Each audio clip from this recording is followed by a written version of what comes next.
As with any illness, there are frequent ups and downs over the course. There was that momentary episode of the high fever and that temporary drop in the saturation.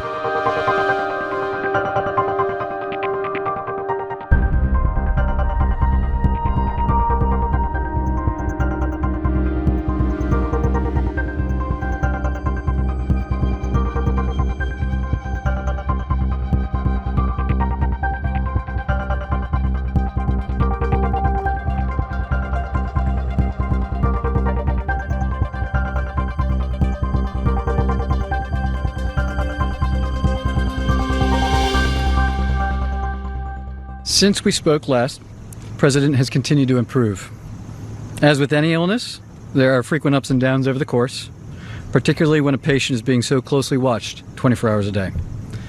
We review and debate every finding, compare it to existing science and literature, weighing the risks and benefits of every intervention, its timing, as well as any potential impacts a delay may have.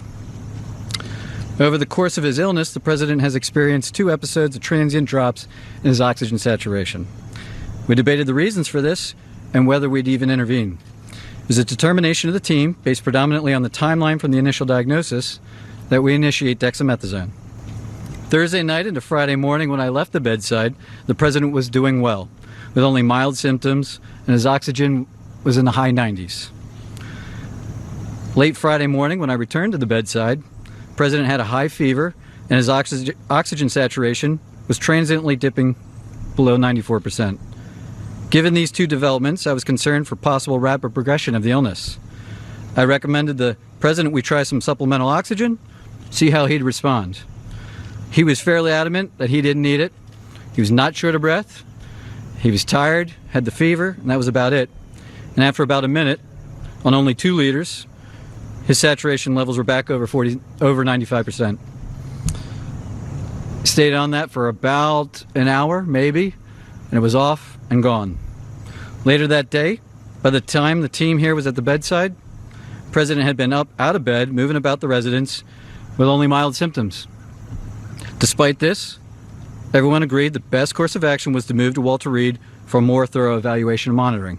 The President yesterday evening completed his 2nd dose of Remdesivir. He's tolerated that infusion well. We've been monitoring for any potential side effects, and he has had none that we can tell.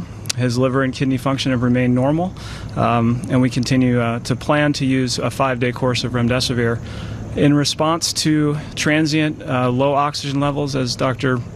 Conley has discussed, we did initiate dexamethasone therapy, and he received his 1st dose of that yesterday, and our plan is to continue that for the time being.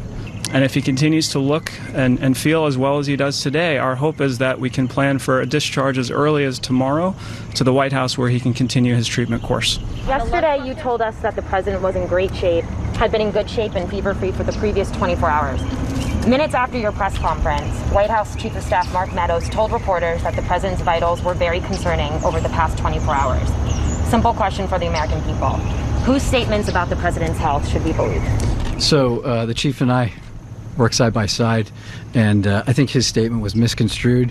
What he meant was that 24 hours ago, when he and I were checking on the President, that there was that momentary episode of the high fever and that temporary drop in the saturation, which prompted us to act expediently to move him up here. Fortunately, that was really a very transient, limited episode.